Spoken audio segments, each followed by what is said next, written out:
Hasanuddin MSI Datu Tan Patih ya, Dekan Fakultas Ilmu Budaya Universitas Andalas Padang ya. Dan topik kita ini masih mengupas tentang kato nih ya.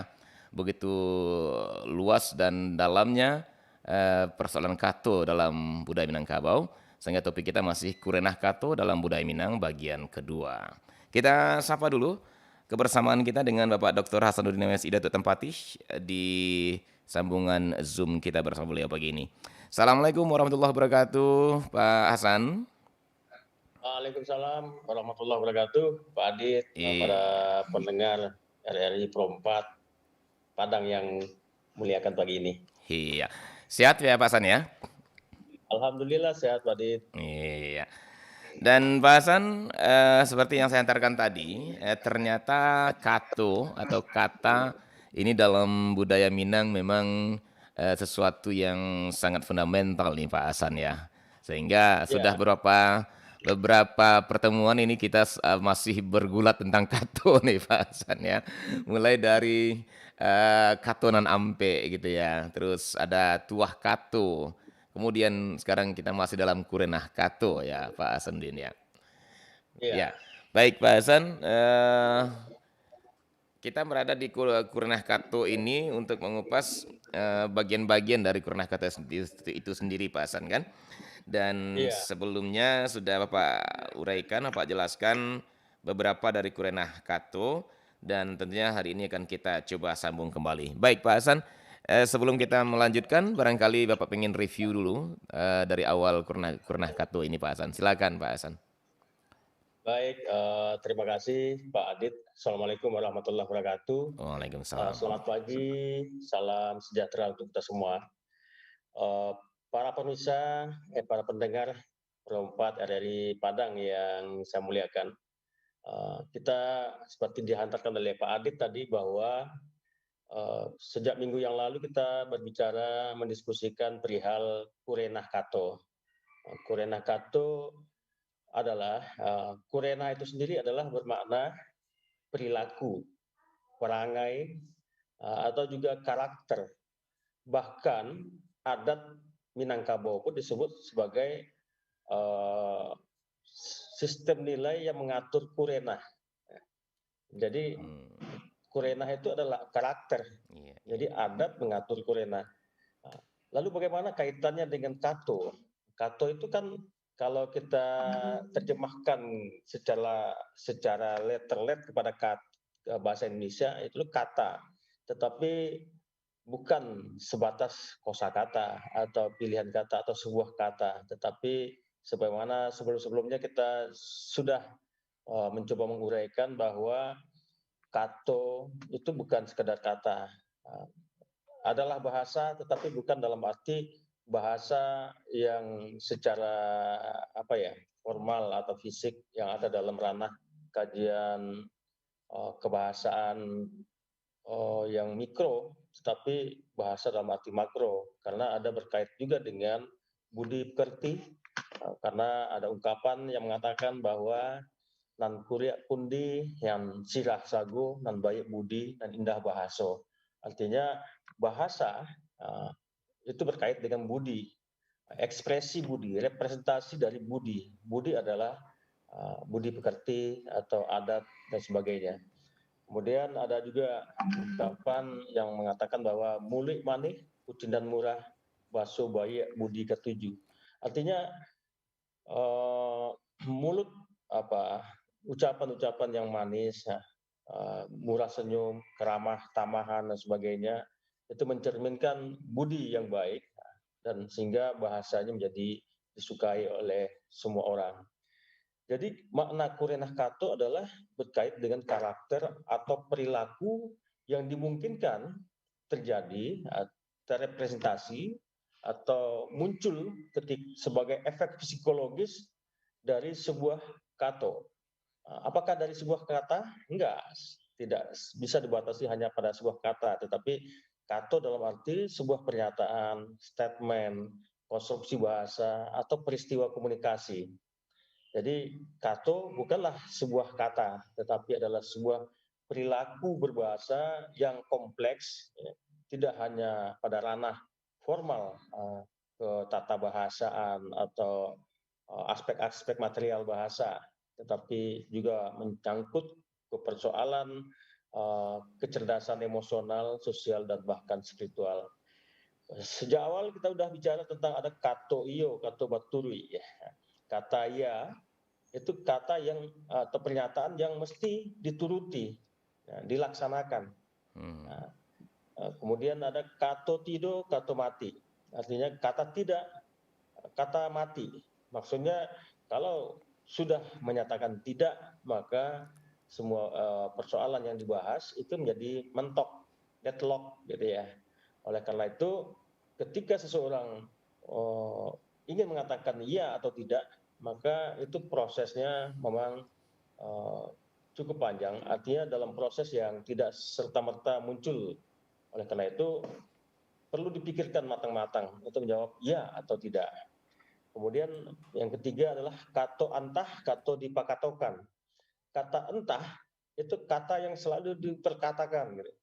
Jadi ucapan pembicaraan yang belum jelas kebenarannya, ya dari kata entah ya, nggak jelas ya, samar atau diragukan, maka hal itu mesti diperkatakan terus atau akan diperkatakan terus sampai ada kejelasan.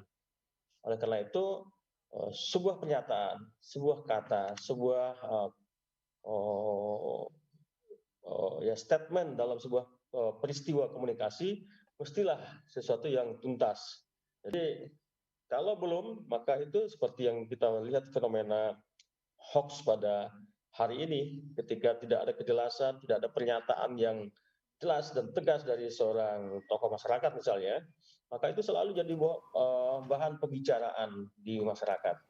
Kemudian yang keempat yang kita bahas minggu yang lalu adalah kato duo, kato maragu. Kata dua, kata meragukan. Artinya kata-kata, pernyataan-pernyataan yang ambigu itu meragukan orang. Oleh karena itu, mesti artinya bermakna ganda, menimbulkan multitafsir, dan oleh karena itu menjadi persoalan di dalam kehidupan masyarakat.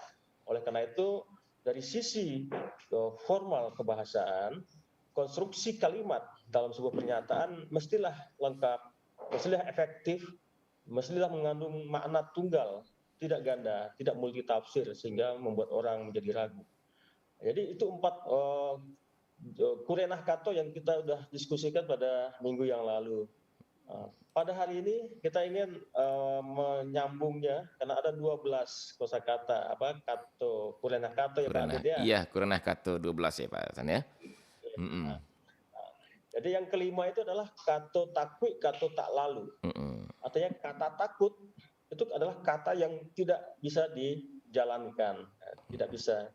Maksudnya adalah ucapan atau keputusan atau sebuah pernyataan yang lahir dari situasi ketakutan, mungkin karena tekanan atau ya dalam suasana yang tidak menyenangkan, itu merupakan ucapan atau keputusan atau pernyataan yang tidak dapat dilaksanakan dengan baik sebab sudah takut duluan kan gitu.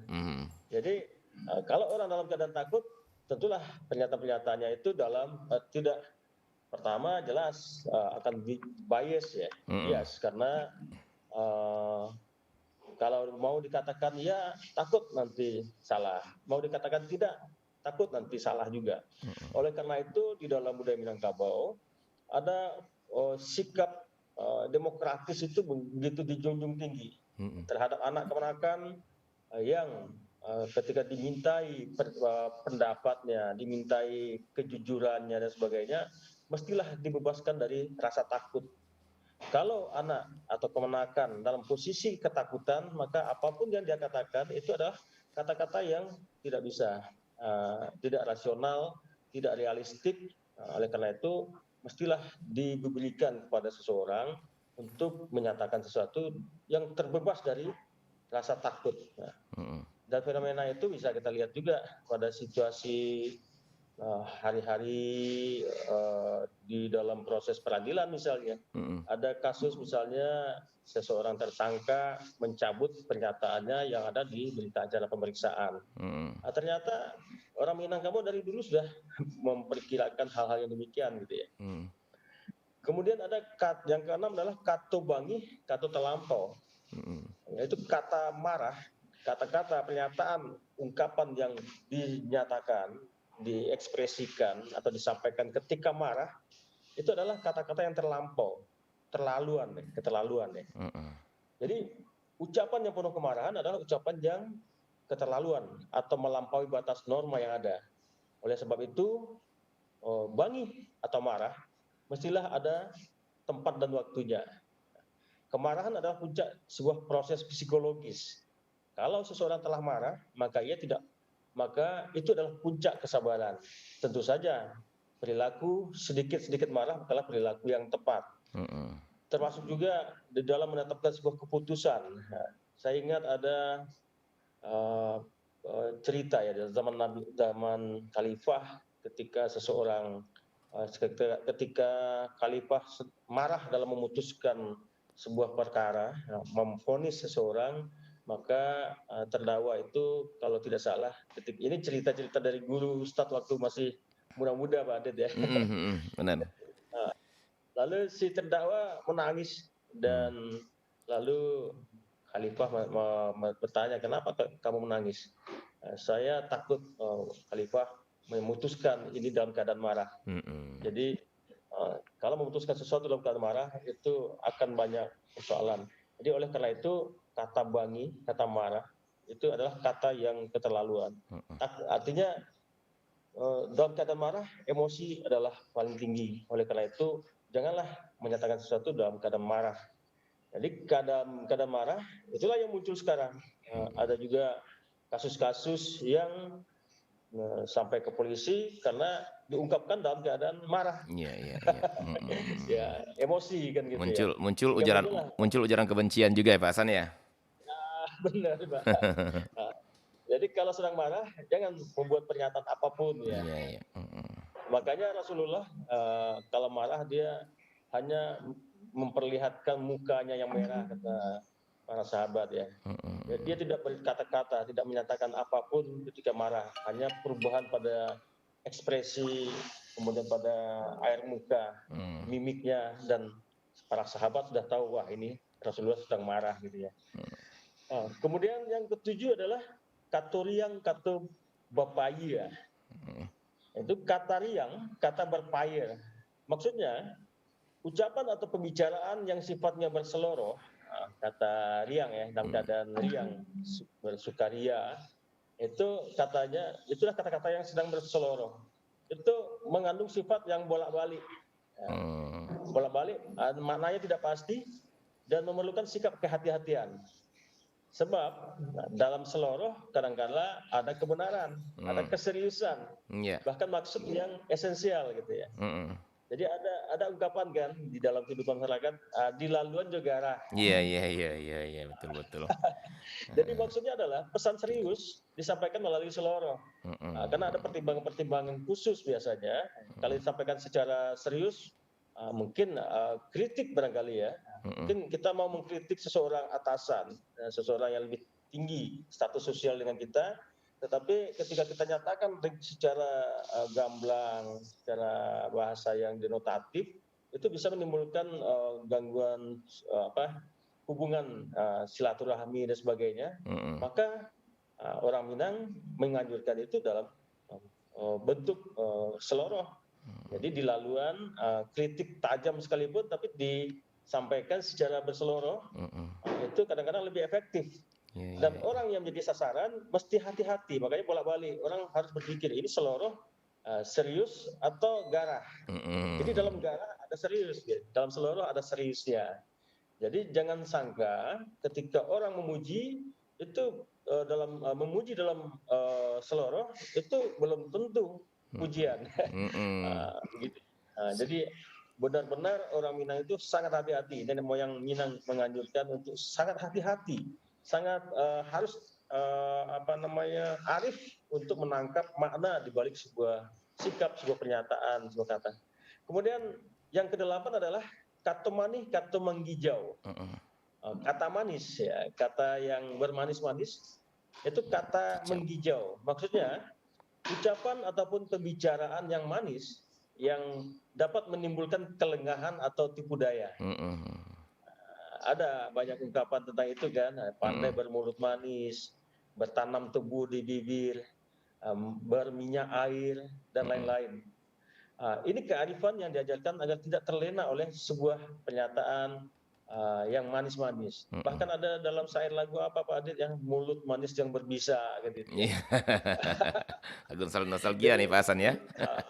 ya, barangkali itulah yang 4 tambahan yang kita Mhm. bisa buka sebagai hantaran diskusi hari ini Pak Adit. Iya, mhm. Jadi setelahnya masih ada nih kata umum, kata sahabat, kata layie, kata batin nih Pak Hasan ya, yang Iya masih benar. tertinggal. Oke. Baik, pendengar, sahabat budaya di mana Anda berada, demikian hantaran diskusi kita bersama Bapak Dr. Hasanuddin MSI Datuk Tan Patih dalam kearifan lokal Sumatera Barat pada pagi hari ini, dan kita masih berbincang atau mengupas tentang kearifan lokal dari segi kato atau kata-kata dalam bahasa Minang. Seperti yang kami diskusikan tadi bahwa ternyata kato dalam bahasa Minang atau dalam budaya Minang bukan hanya sekedar ucapan yang keluar dari mulut seseorang yang hanya berupa ujaran-ujaran, yang hanya vokal-vokal, fonem dan segala macam. Tetapi ternyata kato adalah sebuah ekspresi, ekspresi pemahaman terhadap kehidupan, ekspresi jiwa, kemudian juga ekspresi budi ya Pak Hasan ya. Sampai Ya, ke sana ini orang Minang mengatur masalah kato. Nah, Pak Hasan kalau saya lihat ini di Kuranah Kato itu Kuranah pertama, kedua dan ketiga sampai keempat itu adalah kato yang terimplementasi langsung nih Pak Hasan ya, kato Baturui, kato Iyo, kato Tido, kato Antah dan kato Duo. Nah, kemudian di empat berikutnya kato Takui, kato Bangi, kato Riang, kato Mani. Ini sepertinya kato yang butuh kearifan nih untuk memahami ya Pak Hasan ya. iya iya Pak. Iya, kita coba lihat di kata takui Pak Hasan. Kata takui, kata tak lalu kan gitu ya. Artinya apa? Iya, Ketika seseorang berada dalam ketakutan, seperti apapun iya, kebenaran yang dirasakannya, pasti itu tidak akan sanggup dikeluarkan. Gitu kira-kira apanya ya Pak Hasan ya. Tidak iya, tak lalu iya, gitu. Nah, tadi Pak Hasan juga sempat mengatakan bahwa untuk itu perlu dibebaskan dari rasa takut.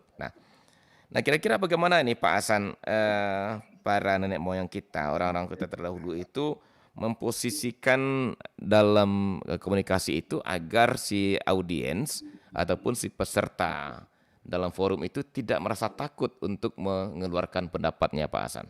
Sehingga tidak terjadilah iya, kata takut, kata tak lalu itu Pak Hasan. Gimana nih Pak Hasan? iya. Pertama, di dalam sistem pendidikan yang informal yang dilakukan di Minangkabau kan adalah sistem pendidikan surau pada Hmm. masa lalu. Hmm. Di surau itu berhimpun antara remaja, kemudian anak-anak yang menjelang dewasa, Hmm. termasuk juga para yang tua-tua ya.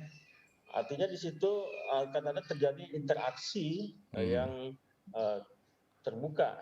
Ya. Pada di sanalah dilatih misalnya ketika orang untuk mampu menyatakan sesuatu. Hmm. Jadi seseorang yang anak-anak atau remaja yang sedang mengalami proses pendidikan informal di surau tersebut, Hmm. itu pertama dilatih untuk mampu menyatakan sesuatu secara benar. Hmm. Ya, makanya ada latihan, ada pasambahan atau perdebatan juga di dalam sistem pendidikan surau itu yang Hmm. disebut dalam sistem salah satu modelnya kan sistem halakah itu ya. Iya, iya, Orang duduk halaqah. melingkar, Hmm. di situ seseorang menyatakan sesuatu dan yang lain disuruh untuk menanggapi secara bebas dan sebagainya.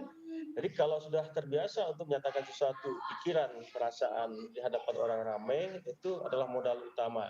Hmm. Setelah itulah baru diajari bagaimana etik berbahasa. Nah, Hmm. makanya nanti ada langgam kata dan lain-lain. Jadi tata cara berbahasa menyatakan sesuatu yang kita bahas beberapa minggu terakhir ini adalah tata cara yang diajarkan kepada anak-anak, pada remaja itu. Hmm. Termasuk juga Kurenah Kato ini. Hmm. Jadi diajarkan seperti itu sehingga di forum-forum yang lebih serius, misalnya di balai adat atau di forum lain, itu seseorang itu uh, apa uh, seperti kita juga udah sampaikan bahwa karakter Minang yang dilatih kemudian yang dibentuk oleh adat itu kan adalah karakter egalitarian. Hmm. Nah, jadi karakter yang menunjukkan menempatkan seseorang itu adalah sama, setara, sederajat. Yang berbeda adalah usia dan Ya, ya. status sosial. Hmm. Oleh karena itu tidak ada kosakata yang khusus untuk para nenek mama dan khusus untuk para anak muda misalnya. Mm-mm. Tidak ada stratifikasi di dalam berbahasa. Jadi kosakata yang digunakan sama antara semua orang. Jadi tidak ada Dalam bahasa Minang kasar, bahasa Minang halus, nggak ada ya Pak Hasan ya? Semuanya sama ya? semuanya sama. Semua sama Cuman ya. lagi nanti dalam pilihan kata. Dalam Mm-mm. pilihan kata, makanya ini banyak ada 12-12 selalu ya Mm-mm. untuk tata cara berbahasa dan terakhir nanti adalah ada langgam kato, Langgam yaitu kato. yang kadang disebut orang sebagai kato nanampe itu. Ya, Hmm. jumlahnya juga 4. Iya, iya. Bagaimana etik berbicara sesama level, Mm-mm. orang sama besar, sama Iya. samo gadang bahasa Minangnya ya, Iya, iya. yang dalam pertemanan. Mm. Kemudian kalau ketemu dengan orang yang lebih senior, yang lebih tua, itu berubah Mm-mm. berubah tata cara berbicara dengan mereka, baik dalam pilihan kata maupun dalam tata sopan santun berbicara. Mm-mm. Lalu bagaimana pula dengan yang lebih muda untuk Mm-mm. kata santunnya. Dan kalau dengan orang yang saling menyegani, misalnya mamak rumah dengan orang Sumando atau sesama pejabat, itu bahasanya lain lagi, lebih Mm-mm. kato malere, Kata kata-kata Malerian. kiasan. Iya, iya. Jadi pilihan-pilihan seperti itulah yang diajarkan. Jadi bukan dibentuk dalam bentuk bahasa punya tingkatan-tingkatan, tetapi Mm. adalah bahasa milik bersama, tetapi penggunaannya lah yang diatur dengan etika berbahasa ini Pak Adir. Ya. Uh, Pak Hasan, saya cuma melihat ini ada sebuah yang tersirat nih Pak Hasan ya dalam kato takwi, kato tak lalu nih Pak Hasan. Kenapa nenek moyang kita sampai harus meletakkan satu kato ini dari kerana kata takwi, kata tak lalu. Saya melihat ada dua sisi. Ada yang merasa takut di saat itu, kemudian ada ya, yang pihak yang merasa ditakuti kan gitu ya Pak Hasan ya. Kalau kata takwi, ya, kata tak lalu dalam komunikasi itu. Nah, apakah nenek moyang kita di saat itu mengisyaratkan bahwa kedua sisi ini harus saling memahami? Bahwa ketika si komunikator atau yang menyampaikan itu tidak lagi sampai kepada maksudnya, hendaknya yang ditakuti ini paham bahwa yang menyampaikan ini sedang takut ini, kan gitu ya. ya, Nah, kemudian ya. yang takut ini sendiri juga harus bisa menghilangkan ketakutannya. Apakah ini tersirat dalam kata takwi, kata tak lalu ini Pak Hasan? Gimana nih?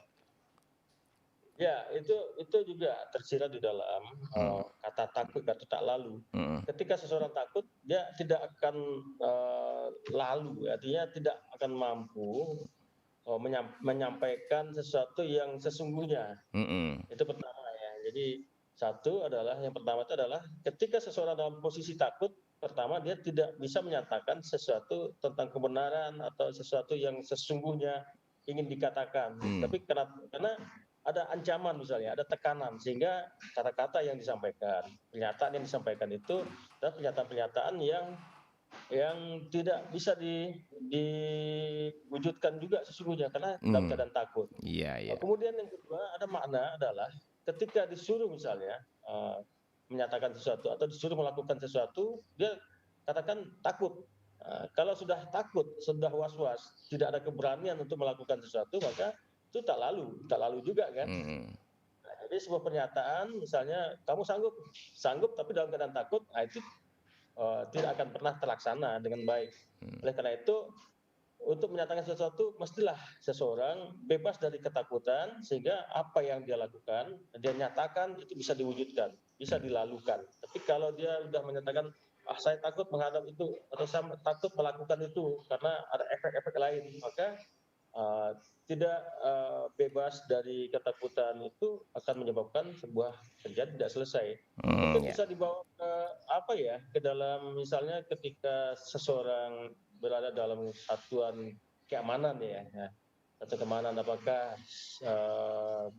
ya seperti di dalam tentara atau kepolisian atau orang-orang yang diberi jabatan mungkin hulu balang ya misalnya. Hmm. Hulu balang kan adalah menegakkan ketertiban dan keamanan. Kalau hulu balang sudah menyatakan takut, tentu saja tidak bisa melaksanakan ketertiban. Gitu. Iya, Ya, iya, itu iya. adalah makna yang juga tersirat di dalam kata takut, kata tak lalu, Pak Adit. Kata tak kita terlalu.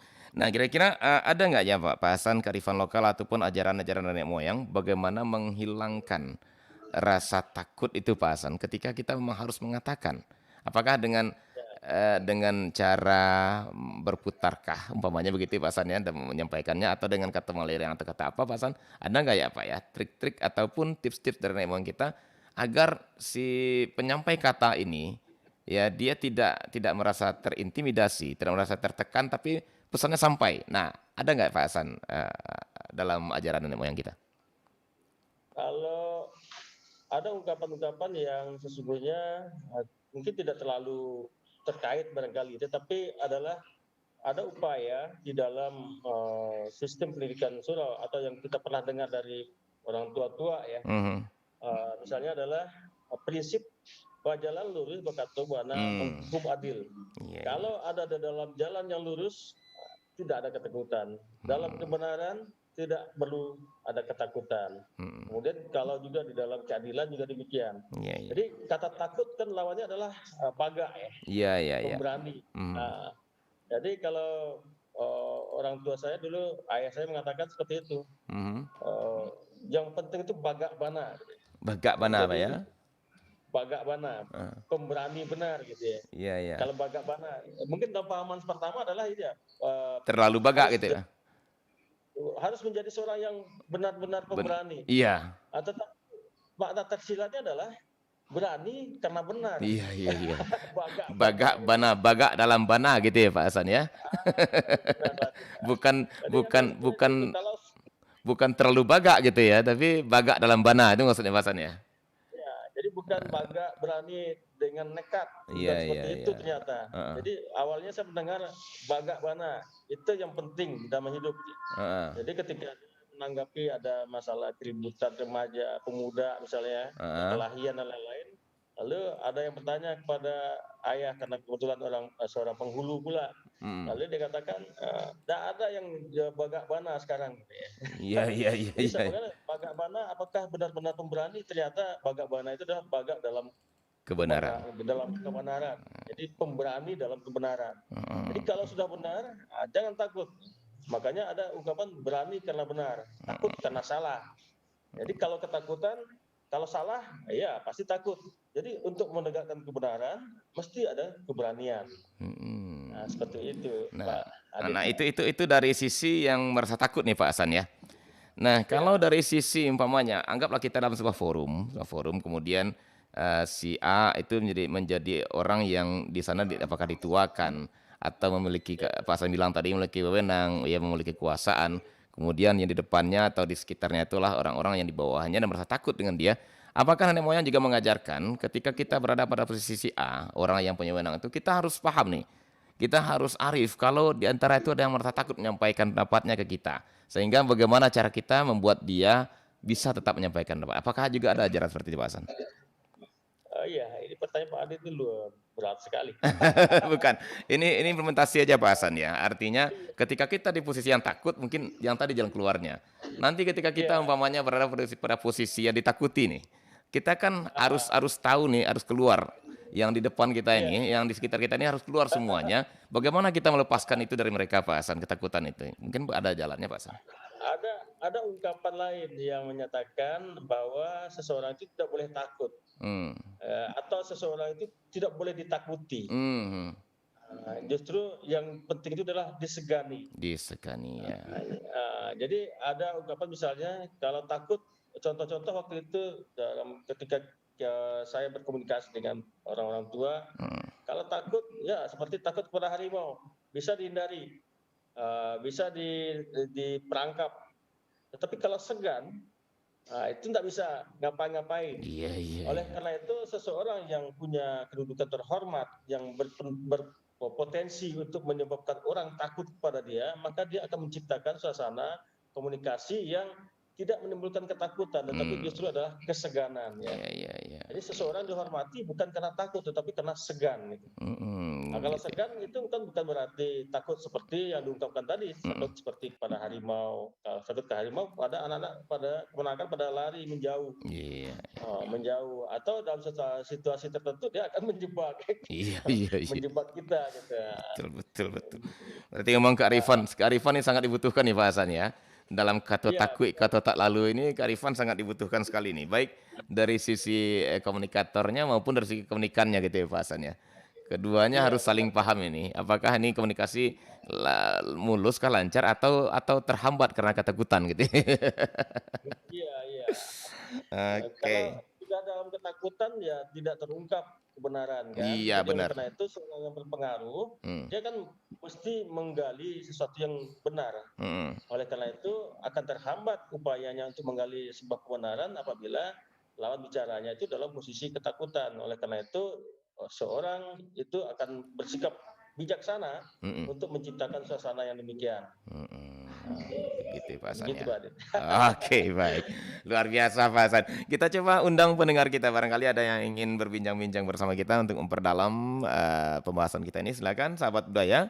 Kalau jika ada di antara Anda yang ingin bergabung, silakan ke 0751 812 414 atau ke 0811 66 09 240 maupun melalui pesan WhatsApp juga bisa Anda sampaikan ke 0811 66 09204 tersebut ya.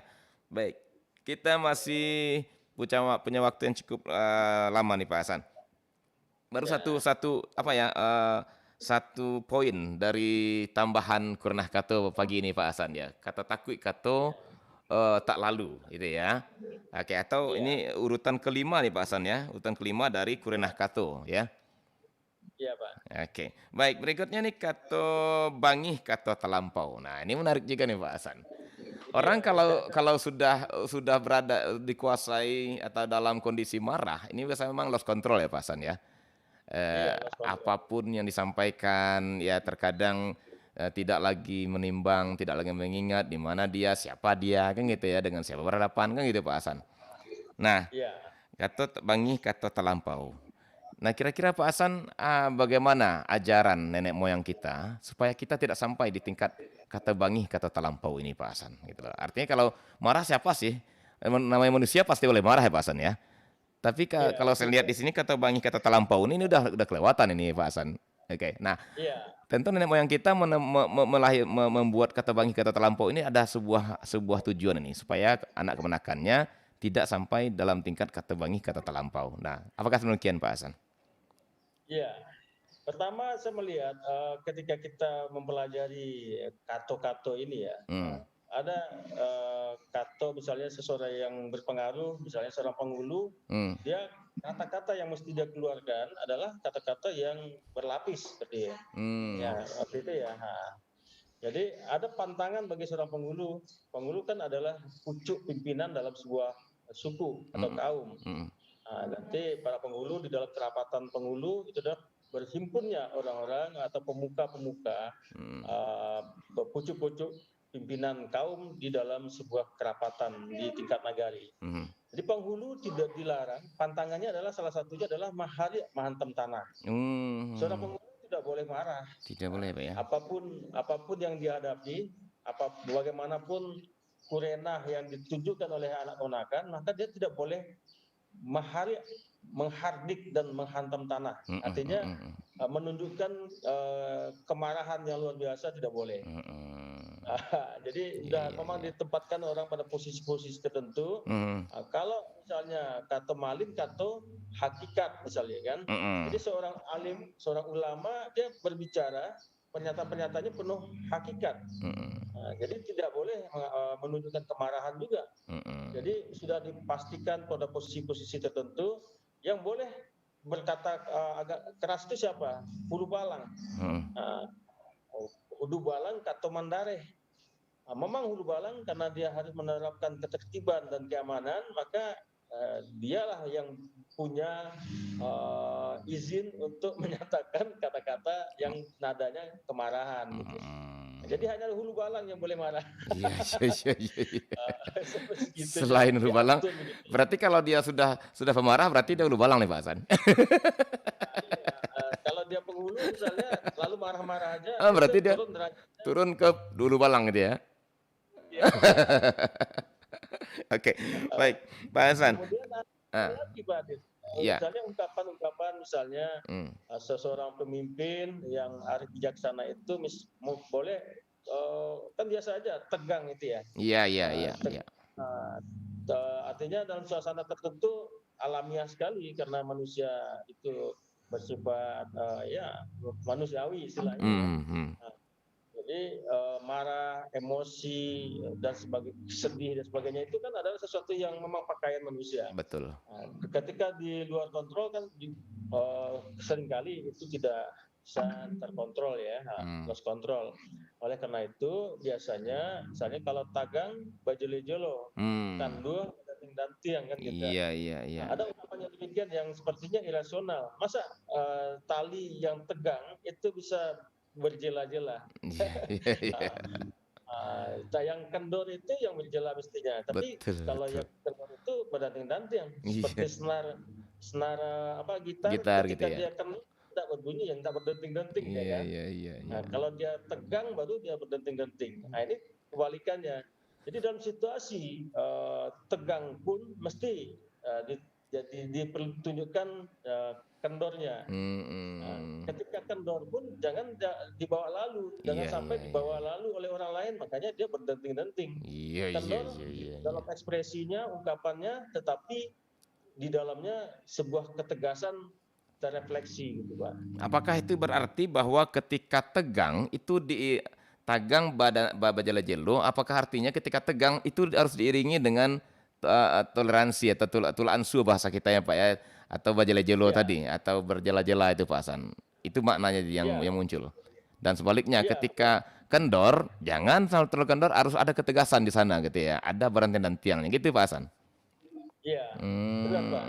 Baik, baik. Jadi dalam posisi itulah seseorang memang dilatih untuk arif dan bijaksana, sehingga ketika misalnya mau mengangkat seorang penghulu, seorang pemimpin, dinilai kecerdasan, kemantapan, emosionalnya.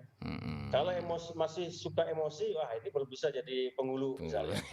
Sampai ke sana gitu. Iya, ini Dia bisa. masih suka marah-marah. Iya, ini bisa lari surang anak kemanakannya setiap hari nih Pak Hasan ya. Iya, Karena penghulunya marah melulu gitu. iya. Oke, baik Pak Hasan. Menariknya di sini adalah ketika kato bangih kato talampau kan gitu. Pak Hasan tadi juga bilang bahwa yang boleh kata kato mandareh itu atau kata lalu itu ya kata menderas gitu ya bahasa mungkin susah juga di bahasa Indonesia kan, tapi yang jelas yang bisa bahasa yang agak keras itu adalah dubalang kan gitu ya Pak Hasan ya. Selain dari itu nggak diharapkan dia kata mandareh termasuk penghulu. Nah, tapi bagaimanapun Pak Hasan tadi juga ngakui bahwa penghulu juga manusia kan gitu ya. Penghulu juga Iya, punya keterbatasan pemahaman, bukan pemahaman maksudnya pengendalian diri sebagai manusia kan gitu ya. Sehingga bisa saja iya, satu saat dia jatuh ke kata mandareh atau ya kata talampau nih Pak Hasan di iya, depan anak kemanakannya, dan itu merupakan pantangan bagi penghulu kan itu Pak Hasan. Sekiranya iya, berada pada posisi itu seorang pimpinan, seorang penghulu, dia melepaskan kata-kata yang tidak pantas, ya kata-kata terlampau atau kata mendareh itu kepada yang dipimpinnya, apa nih ajaran nenek moyang kita untuk mengembalikan dia ke posisinya biar dia tidak jatuh Pak Hasan, gimana? iya. Ada sederhana ungkapannya Pak Adit. Hmm. Talonsong surui, Gitu aja ya. talonsong surui, salah kembali. Iya, iya, Jadi iya. ketika dia menyadari sesuatu dia sudah berbuat salah, dia katakan dia akan surut. Jadi langkahnya jadi seorang penghulu, seorang pemimpin tidak malu untuk menarik ke kesalahan, meminta maaf atas kesalahannya kepada anak kemenakan dan sebagainya itu. Nah, Jadi tapi kan di sini persoalannya Pak Hasan. ya, Kata orang yang teramat susah itu adalah ketika mengakui sebuah kesalahan. mengakui sebuah Ya, kesalahan dan meminta maaf kepada orang yang di bawah kita. Nah ini kan ini biasanya Pak Hasan. Kalau minta maaf kepada orang di atas kita ini gampang nih Pak Hasan ya. Bahkan tanpa salah pun dia sering minta maaf. Maaf ya Pak ya, maaf Bu ya, begini begini kan gitu ya. Tapi ya, ketika yang di atas salah, ya ketika yang di pucuk salah kepada yang di akar, ini kan maaf Pak ya. ya. Biasanya nih susah sekali nih untuk meminta maaf atau untuk suri itu Pak Hasan. Apakah ada ajaran-ajaran nenek moyang kita biar yang dalam posisi itu juga bisa meminta maaf ketika dia memang lampau atau terlonsong ataupun mendarih itu Pak Hasan. Iya, iya itu ungkapannya. Jadi kalau telongsong kembali, Hmm, salangkah surut, manusia bersifat kilaf, iya, hanya Tuhan yang bersikap kadim. oke. Salah kepada manusia minta maaf, salah kepada Tuhan minta ampun. Mm-mm, Itu pernyataan-pernyataan itu selalu diulang-ulang dalam pasambahan, mm-mm. dalam perundingan. Jadi memang cepat sekali. Jadi oleh karena itu kematangan emosional itu memang jadi salah satu syarat untuk mengangkat seorang. Iya, iya, Jadi iya. jangan sampai terjadi salah melulu gitu. Jangan salah Iya, kalau lagi iya, minta iya. maaf lagi, kalau lagi ya nggak bisa seorang begini seperti itu. Apalagi kalau orang butuh kalian tukik 2 kali ya Pak Hasan ya. Iya, iya. Kudo masuk lubang 2 kali ya Pak Hasan. Iya, ya, hewan aja bisa enggak mau Nggak masuk mau lubang dua masuk kali. lubang 2 kali. Kemudian ada lagi Oke. kan pisang hanya berbuah sekali. Iya, Jadi iya, iya. pisang tidak berbuah 2 kali. Oke. Atau kepercayaan kalau sudah dikhianati sekali itu biasanya sudah sulit untuk Sulit. dipercaya lagi. Betul, betul, Jadi betul. fenomena-fenomena seperti itu kadangkala memang ya apalagi akhir-akhir ini ya ketika persoalan Kato ini tidak duduk pada calon para pemangku adat misalnya, Mhm. nah itu sudah menjadi sesuatu yang tidak terkontrol, maka Mhm. hal-hal yang Pak Adit gambarkan tadi sering kali terjadi. Mhm. Lalu ketika malu meminta maaf, dia akan berkukuh padanya. Ini pernyataan saya, ini titah saya. Kalau muncul titah, jadi anak ponakan harus patuh. Kalau itu yang terjadi, komunikasi kan semakin berkurang. Iya, iya, iya, iya. Kan ada juga yang anak ponakan yang memancing-mancing supaya marah mulutnya kan. Nah, bagaimana Pak ketika dua dua kubu ini, dua dua sisi ini saling berdiri pada dua pendapat juga. Saya pernah dengar bahwa bagi pengulu atau bagi pimpinan ya Hmm, kemanakan saperintah mama, kan gitu Pak ya. iya, iya, Kemanakan saperintah mama, kan gitu Pak. Ini iya, dari iya, sisi si mamanya, sisi pimpinannya gitu ya. Nah, sementara dari iya, sisi kemanakannya, Rajo Alim, Rajo Disambah. iya. Nah, Rajo Lali tangga kan Raja gitu. Disanggah. Nah, ini gimana nih Pak Hasan mempertemukan dua titik ini? Pimpinan si Mama ya, si Nenek Mama dengan kemenakan seperintah mamanya, artinya apapun kata Mama, kemenakan harus ikut kan itu Pak Hasan. Iya, Nah, sementara di sisi lain, si kemenakan juga berdiri dengan pahamnya Rajo Lalim Rajo Alim Rajo Disambah, Rajo Lalim Rajo Disanggah. iya. Nah, ini gimana mempertemukan dua titik ini? Jadi ada tingkatannya Pak Adit. Heeh. Pertama Bajanjang Naya. Nah, yang kedua adalah bilik ketek bilik gadang. Hmm, Ketika dalam ranah rumah tangga misalnya, itu hmm, kan satu rumah tangga di dalam Minangkabau itu adalah 3 generasi. hmm. Ada satu nenek, ada beberapa orang ibu dan saudaranya yang jadi mama, para kemenakan. Itu adalah bilik ketek. Mhm, Atau kalau di dalam sistem yang bertangga Bajanjang naik, yang agak hierarkis seperti Kota Piliang, itu selesaikan dulu di dalam itu. Kalau si mama dengan kemenakannya ada kasus, maka si mama mencoba menyelesaikan dulu. Kalau dia sudah terlanjur, maka diselesaikan. Kalau sudah berkali-kali tidak selesai di situ, dia naik ke tingkat yang berikutnya, yaitu ke mama hmm, kaum, mama parui atau mama kaum. Jadi ada mama yang di level keluarga lebih tinggi. Nah, mhm, kalau tidak juga, baru sampai ke penghulu. mhm, Jadi ada mama, kemudian ada tungganai dalam tingkatan parwi, yaitu level ya 4 generasi. Pada 5 generasi di atas itu ada mama kaum, dan setelah itu baru ke penghulu. Jadi hmm, penghulu itu sudah pucuknya, ya. Jadi puncaknya. Jadi ada ungkapan kalau di penghulu itu adalah gantiang putih, bayang sampai. Iya, iya, iya, Artinya iya. sesuatu yang sudah yang sudah Heeh, diproses, heeh. tinggal lagi memutuskan saja. Jadi tidak persoalan yang banyak itu tidak langsung kepada penghulu. Oh, Jadi ada tingkatan-tingkatan. Jadi ibarat ini ketika dalam tingkatan yang pertama tidak selesai, bisa saja kemenaker mengadukan mamanya ke mama yang lebih tinggi. hmm, Dan saya lihat ini di dalam pola apa disiplin pegawai negeri seperti itu pula. mhm. Ketika atasan bersalah, maka bawahan bisa melaporkan atasan ke atasan dari atasannya gitu. Iya, iya, iya. Ada Jadi seperti kalau itu. di peradilan nih ada banding gitu ya Pak Hasan ya? Iya, iya, iya. Iya. Ada tingkat satu, Maksudnya ada negeri tingkat satu, ada sampai ke MA gitu ya? sampai Ada akhirnya nanti ke kerapatan negari, Pak. Jadi kekerabatan ketika nagari. penghulunya berseteru dengan Hmm, keponakannya bisa melaporkan penghulunya itu ke kerapatan adat di nagari. hmm, Artinya si penghulu ini akan disidang oleh para koleganya di sesama penghulu. penghulu di tingkat nagari. Kalau itu sudah sampai ke sana kan sudah memalukan dirinya Iya, sendiri. iya, iya, iya. Oleh karena itu dia secara tidak langsung ditekan oleh sistem itu supaya mau surut Mhm, ketika dia sudah salah. mhm. Biasanya juga akan diingatkan. Kalau salah dia berbalik. Nah, kalau salah, manusia itu memang biasa salah kok. Mhm. Manusia bersifat khilaf, gawa, hanya Tuhan yang bersifat qadim. Oleh karena Iya, itu, iya, iya. ya kalau salah di ujung jalan balik ke pangkah. Nah, Mhm. hal-hal seperti itulah yang selalu diingatkan. Oleh karena itu, seorang penghulu memang bebannya berat sekali. Makanya dikatakan papan barik singgulung batu. Singgulung Jadi batu. bebannya berat dan pertaruhannya luar biasa. Iya, iya, iya, iya. Bukan walaupun Iya, walaupun kain simbolnya tapi ternyata itu hakikatnya batu itu bahasannya yang disandangnya itu di kepalanya bahasannya. Aduh luar biasa. taruhannya. Luar Tapi biasa. batu sesungguhnya. Iya, iya, iya, iya. Bebannya berat, tapi kalau senggulungnya kain kan lebih enak ya. Iya, iya, Ini iya. senggulungnya batu pula, jadi sama aja lebih keras lagi dari bebannya gitu. Aduh, luar biasa sekali nih bagaimana nenek moyang kita mengatur para penghulu-penghulu ini Pak Hasan ya. Oke. Ya, Baik, baik. Berarti memang sekali lagi kearifan ya, kearifan, kebijaksanaan. Dan ini juga membuktikan akhirnya bahwa egalitarian, kesetaraan Minangkabau itu luar biasa ya Pak Hasan. Bahwa bahkan penghulu pun bisa dikadukan kepada kekerabatan negari gitu ya. iya. Oke, baik, baik, baik.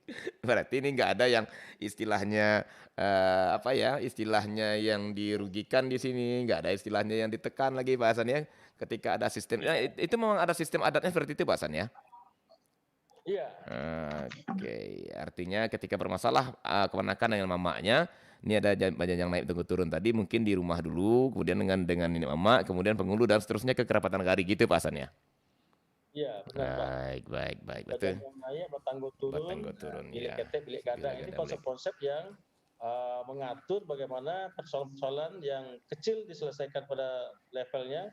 Jadi Mhm, kapasitas seorang pemimpin di level kecil itu harus mampu menyelesaikan masalah. Kalau mhm. tidak bisa diselesaikan, maka dia naik ke tingkat yang lebih Iya. luas gitu Pak. Satu lagi Pak, sebelum kita beralih ini, masih di kata lampau tadi. Apakah, di Minangkabau pun tidak, dipandang, ya katalah tanda kutip dipandang, aib ataupun, hina ataupun malu ketika seorang, pimpinan itu mengakui kesalahannya atau seorang, eee eee, katakanlah, ya pimpinan adat atau yang kaum yang talampau kato kato bangih tadi, kata talampau tadi, dia Ya, suri gitu Pak ya, dan mengakui bahwa dia salah. Apakah itu, dalam pandangan sistem nilai Minangkabau itu dianggap dianggap bagus atau justru itu tidak bagus Pak Hasan? mengakui kesalahan Pak Dir ya. Iya betul. Nah, eh, ada dua sisi juga. Mmm, Di satu sisi mengakui kesalahan adalah sebuah kebenaran. mmm, Ya, artinya bisa menjadi sebuah prestise atau semacam meningkatkan penghormatan, penghargaan anak ponakan kepada seorang pimpinannya. mhm. Tetapi kalau itu berulang, itu yang persoalan. Kalau berulang ya? Ya, Kalau berulang. Nah, berulang, ya, ya. kemudian kalaupun salah, ada enggak dasar yang bisa disampaikan oleh pimpinan itu kepada bawahan atau anak ponakannya, mengapa sampai terjadi marah? Mhm, Ya, jadi kemarahan itu dasarnya apa? Nah, kemudian tentu saja akan disampaikan secara rasional dan empirik bahwa persoalan-persoalan apa yang menyebabkan dia marah, kemudian muncul pernyataan itu, dan pernyataan itu menyinggung orang, anak ponakan. Nah, jadi hal-hal seperti itu perlu mesti dijelaskan. Jadi sehingga penjelasan yang rasional itu bisa dipahami pula, wah wajar saja penghulu marah, Iya, pimpinan kita iya, iya. marah, karena perangai kita juga gitu ya. Tetapi karena kemarahan itu akhirnya terlampau, maka keterlampauan itu, keterlaluannya itu yang dimintai maaf pada anak ponakan. Hmm. Jadi Baik. ada posisi pembelaan diri juga Iya, mestinya ada iya, di iya, situ. iya. Luar biasa nih Pak Hasan ya, luar biasa sekali. Saya makin makin kagum nih ketatanan aturan-aturan Minangkabau ini. Bahkan seorang pimpinan pun diperbolehkan minta maaf gitu ya.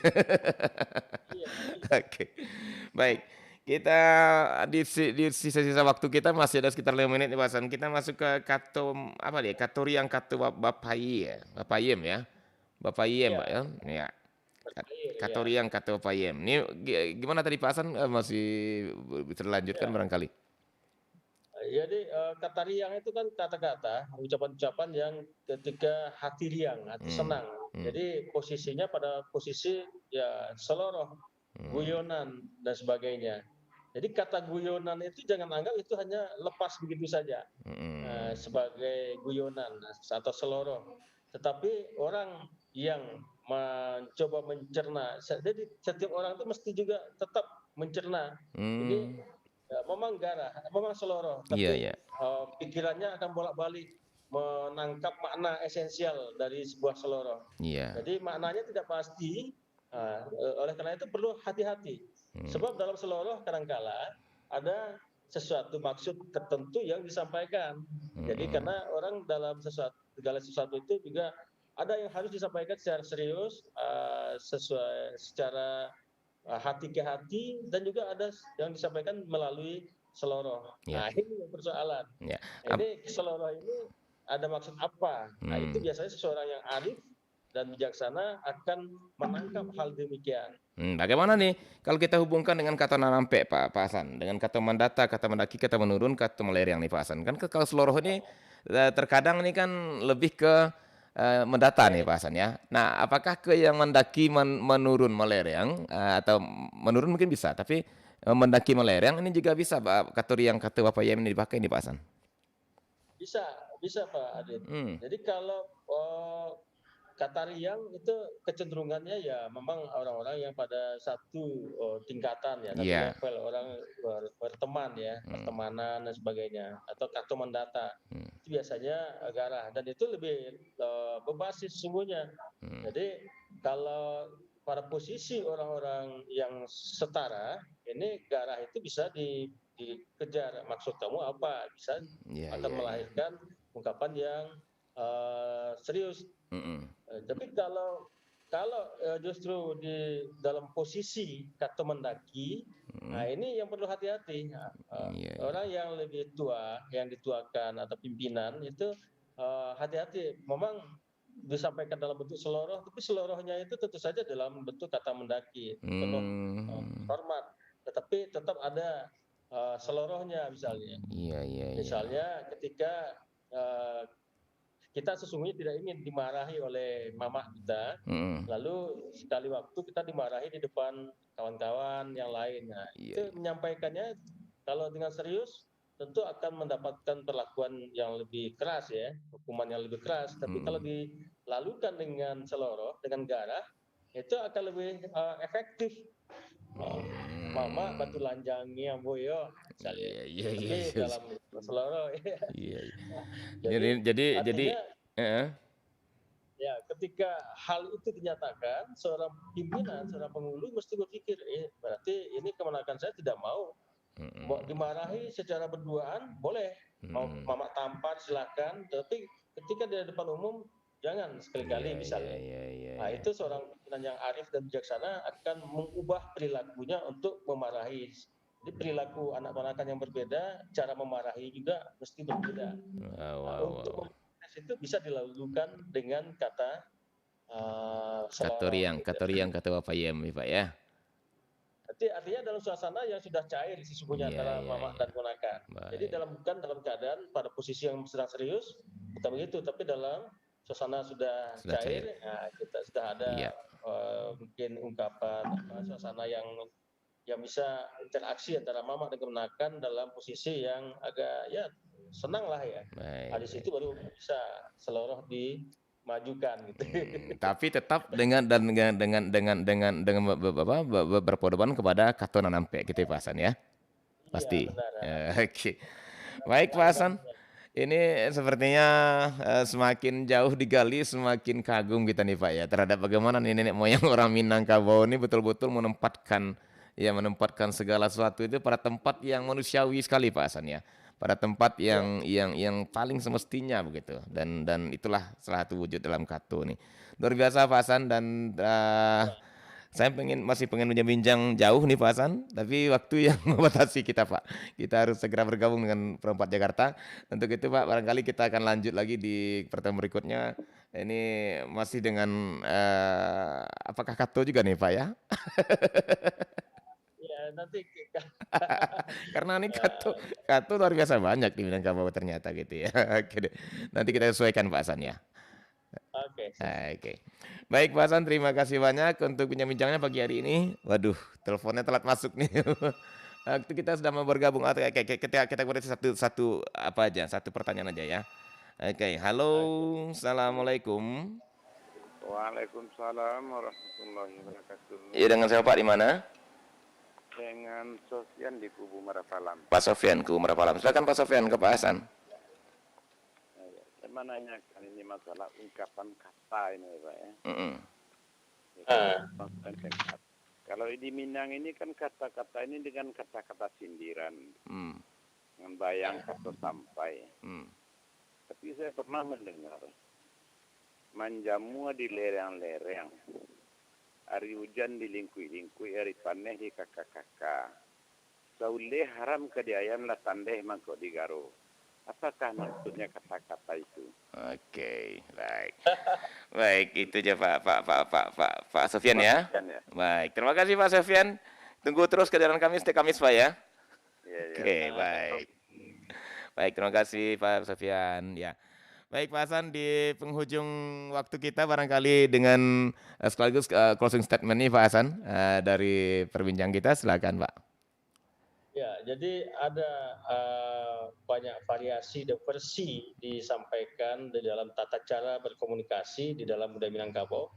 Ya, salah satunya adalah yang disampaikan oleh Pak Sofyan di Madapalam. Benar, ada ungkapan yang harus disampaikan dengan kiasan-kiasan dan itu memang pada tingkat tinggi sepertinya ya. Jadi oleh karena itu ada tahapan-tahapan yang kita bincang tentang kato ini. Ada kato yang harus lurus, yang efektif, tetapi ada kato-kato yang melihat situasi komunikasinya itu yang harus disampaikan dalam bentuk sindiran. Dan ungkapan yang disampaikan oleh Pak Sofyan itu luar biasa, menjamu di lereng-lereng, hari hujan, jamu itu di kakak, hari panen di lingkui. Hal-hal yang kontradiktif sepertinya, dan itu memang memiliki makna yang dalam dan perlu pengupasan yang khusus nanti Pak. Iya, oke. Sepertinya kita memang harus punya ruang khusus ini Pak untuk mengupas kata-kata yang bersayap seperti ini Pak ya. Juga seperti tadi kok tagang bajalo-jelo, kok kan dua barantanantiang kan mirip ya Pak ya. Hari paneh justru jamu dilingkui itu ya. Hari hujan di kakak kan. Aduh jangan dimakan lah habis baru dimakan. Aduh jangan dimakan lah habis baru dimakan. Apa nih makan lagi deh Pak? Oke, begitu halusnya orang Minang ibarat menyiratkan yang utamanya gitu ya Pak Hasan ya. Oke deh, baik. Berarti memang kita harus punya ruang tertentu ini Pak Hasan di lain waktu. Baik Pak Hasan, terima kasih banyak untuk hari ini. Mohon maaf Pak, waktunya agak lewat. Dan mudah-mudahan ini bermanfaat untuk kita juga untuk mendengar kita, sahabat budaya. Dan kita insya Allah akan lanjut di Kamis mendatang Pak Hasanuddin. Ya, akhirnya sahabat budaya sampai di sini kebersamaan kita dalam kearifan lokal Sumatera Barat pagi hari ini dalam Kurenah Kato ya, bagian kedua, dan mungkin akan kita lanjutkan di bagian berikutnya. Saya Hatu Arman bersama Bapak Dr. Hasanuddin MSI Datuk Tan Patih mohon pamit dari ruang dengar Anda, dan kita selanjutnya akan bergabung dengan Perempat RRI Jakarta. Selamat pagi dan Selamat mengikuti. Permisi. Ada yang bagus nih di promo